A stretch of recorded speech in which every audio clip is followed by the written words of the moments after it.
Hey guys, so today we'll be looking at Leetcode 171437 Paint House 3. Okay, so let me quickly read through the problem statement. Okay, I'll explain it once I'm over with that. Okay, there is a row of M houses. Okay, M houses. Each house must be painted with one of n colors. Okay, and represents number of colors that we have. Okay, some houses have been painted last summer should not be painted. Okay, I think this is important. And a neighborhood is a maximal group of contiguous houses that are painted with the same color. Okay, so in this example you can see, right? So these are same color, this is same colors, this is just, these are just one house with a color, and this. Okay, so this is 1 2 3 4 and 5. Okay, so these are the 5 neighborhoods. Okay, so a subarray of same colors. Okay, it represents hood. Okay, so we are given houses, we are also given cost. Okay, cost of ij is the cost of paint the house I with color j plus 1. Okay,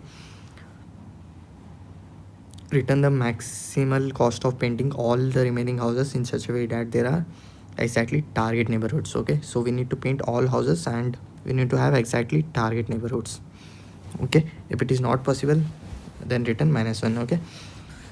Okay, yeah, I think it is, the house array is pretty much clear from the statement. So if my house is already painted, okay, zero represents it is not painted. Okay, so if it is anything other than 0, then we should be painting it.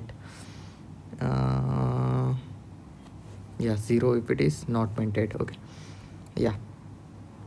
And cost. Okay, cost of ij represents the cost of painting ith house with jth color. Okay, so here we have two colors. Okay, so this is the first color, this is the second color. Okay, and this is my 0th house. Okay, so each house has different cost of painting with colors. Okay, if I'm choosing first color, second color, then my price for each house would be different. Okay, so yeah, and represents the number of paints that we have. And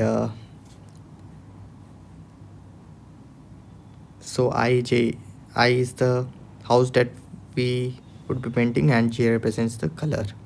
Okay, yeah. So m is the number of houses, n is the number of paints, target is the neighborhoods that we want to have. Okay, so let me quickly go through an example. I won't be dry running it completely, but just enough to make you guys clear of the approach that we'll be doing, and till the point that we can have we could have covered all the edge cases. Okay, so let me take second example. It has a variety of houses. So 0 1, okay, 0 2 1 2 0, 0 2 1 2 and 0. Okay, so and the cost we have is 1 10 10 1 10 1. Okay, 1 10 10 1 10 1 1 10 and 5 1. Okay, so cost of painting 0th house, first house, second house, etc. Okay, I think we are not going to go that deep, but yeah. So yeah, you can look at the constraints also. So we have 100 houses and we have at most 20 colors. 100 houses and 20 colors. Okay, so you can see, right, the constraints are pretty low, and whenever the constraints are low, the only thing that I can think of is dynamic programming and trying out all the possible combinations. Okay, so yeah, it should be clear from the problem statement itself, right, that we are going to try out all the possible combinations over here. Okay, so yeah, uh, yeah, so one tip that I would like to give here is when we encounter DP problems, just don't make up your mind that you're going to solve it using recursion or you're going to solve it using the tabulation method. So you got to be flexible in your ways, and I used to be that person that would prefer solving it using recursion because things are much more intuitive there, and recently I've encountered problems where it becomes very challenging to actually solve it using recursion. Okay, especially in the case of string-based DP, it becomes quite challenging to come up with the recursion-based approach. So yeah, just don't always make up your mind that you're going to do it using recursion or tabulation method. Okay, just my advice. But yeah, let's move forward. Yeah, we just need to try out all the possible combinations. Okay, so we'll be starting off index at index 0. Okay, uh, uh, let me quickly erase this, and we can have this placed over there. Okay, so when I'm at 0th index, okay, so I can only paint it if it is not already painted. Okay, so it is not painted, so I can paint it. I can paint it with all the options that I have. Okay, so the cost associated with my 0th paint, my first paint, my second paint, it is all given. Okay, so I'll just try out all the possible combinations. Okay, I'll go through the entire paints. Okay, so I'll take a for loop, I'll go through the entire paints, okay, 0 to n, and I'll try out all the possible combinations. Okay, so it will be the cost associated with painting ith house, and I'm going to move for my next index. Okay, I'm going to solve for the next index. Okay, yeah, this is when I have an unpainted house. Okay, so if I am already at a painted house, then what I can do is I can skip it. Okay, not that I can skip it, I have to skip it. Okay, and the only challenge that comes to my mind is keeping track of the hoods. Okay, so what actually defines the hood? Okay, so it is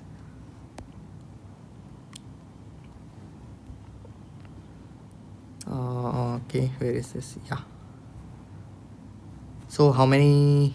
Okay, yeah, so here I have 1 2 3 4 5 hoods. Okay, so how we can keep track of that? Okay, so at any point of time that I have a new paint, then I can say my hood count increases. Okay, my hood count increases, increases. Here also it increases, right? So the first occurrence of that color, I can say my hoods increase. Okay, and how we can keep track of that? If I'm at this index, okay, I just need to check if I'm painting it with the second color. I just need to check if my previous house is it also painted with the same color. Okay, if so, then I'm not going to increment my counts. Okay, if it is not, then I'm going to increment my counts. Okay, so you can see right here, let's say if this was already 0, okay, I will paint it with the first color. Okay, so my previous, okay, it is not of, they are not of same colors. Okay, I can say that my hoods will increase by 1. Okay, and if I try painting it with the second color, then I can say it matches with my previous house, so I'm not going to increment my hoods. Okay, so I think the idea is clear over here. Okay, so we need to have a previous variable which will tell us what color my previous house was painted with. Okay, yeah, that's just it. That's how we are going to keep track of the hoods. Okay, so if it is already painted, then we don't need to paint it. Okay, we can skip that for loop and we can just check for the hoods if it is contributing to a new hood or if it is not. Okay, so yeah, let me quickly let me quickly show you how the code would also look like. Okay, so I won't be explaining it in detail, but yeah, I would need I will have a solve function, okay, which will return my minimal cost of painting all the houses. Okay, and I need to have a variable which will tell me which index I'm looking at. Okay, I would need to have a previous, okay, as I mentioned, to tell me which my the paint which my previous house was colored with. Okay, and what else can I need? I need, of course, houses. I need costs. Yeah, I need to know how many hoods there are currently. Okay, so yeah, this is all that I can think of. We'll see if we need anything else. Okay, I think we can skip. I did not even use those examples, right? Okay, yeah.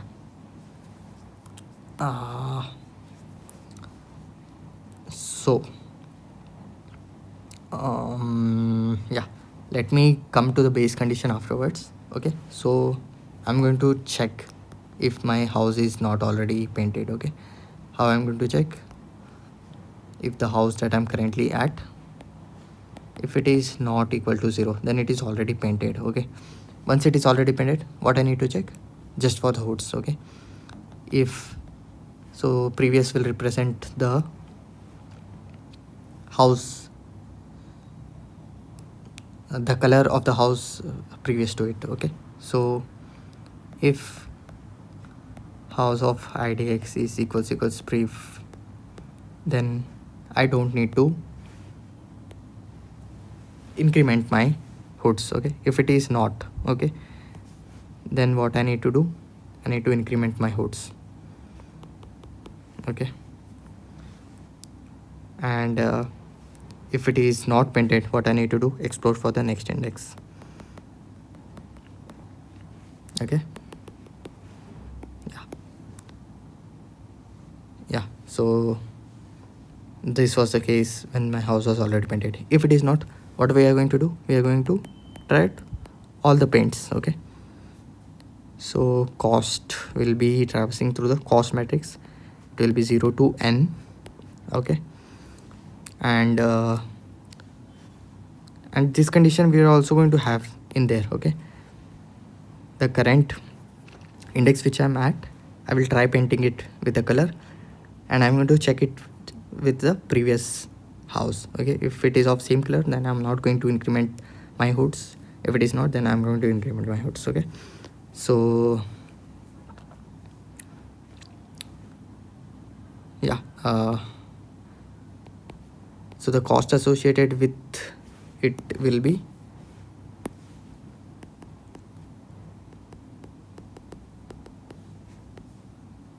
and let me say this is j. Okay, we are painting my current index with jth color. Okay, so what we can do? We can call for the next index. Okay, and what is going to be my previous color? It is going to be the color of this house, which is j. Okay, my previous will be j, and my hoods. Okay, how I am going to check for the hoods? Okay, if my j, okay, if my j is equals previous, then I no need to increment my hoods. If it is not, Okay, then I can increment my hoods. Okay, also it is also we'll have it one based. Okay, so the cost associated with it will be j, but while passing in the color we'll pass in 1. Okay, we'll just have it one based because it is mentioned in the question, right? We need to, yeah, the cost associated with painting a house I with color j plus 1. Okay, so also we want to avoid the conflict with the uncolored house, right? Yeah, it will be a conflict, okay, here. So that's why we would just increment it to avoid the conflicts. Okay, yeah, this will be all for the houses which are not painted. Okay, it will be incremented. Yeah, this is the approach. I'll quickly walk you through the code also, and things will be much more clear. Okay, so here amend and target I have declared globally to avoid passing them through the function. Okay, and m I have taken as x, y and z as target. Okay, so I've just initialized them over here, and we'll come to the memorization part later. And yeah, this is the function. It is my current index. This is my hoods, and this is my previous. Okay, so currently I'm at 0th index. I have 0 hoods, and I don't have any previous house which is colored, right? So it is -1. Okay, and if my function returns a huge value, then I'm going to return -1. Okay, let me actually come back to this part later. Okay, so yeah, if it is not possible, then we need to return -1 as an answer. Okay, so yeah, coming to the solve function, I think I did not discuss my base conditions over there, but let me discuss them over here. Okay, so at any point of time, okay, if my hoods become greater than target, then I can just return a huge value. Okay, we need to return a minimal value. That's why I'm returning a huge value, saying it is not possible. Okay, if my hoods are greater than the target, then it is not possible. We need to have exactly n target hoods, right? So if it is more than that, then it is just not possible. So that is why I'm going to return a huge value. And at any point of time, if my index is greater than m, then I'm going to check. I've covered all the houses, right? So this was my houses, and if I'm at this index, then I have already covered all the houses. So I just need to check if my hoods is equal to target. If it is so, then I can just return 0, saying the cost of painting anything more than the input, it will be 0. So its cost will be 0, and it will be returned. Okay, if it is not, then we are going to return a huge value again. Okay, and here this is the memorization code. We'll come to that later. And here we are checking if the house is already painted. Okay, if it is already painted,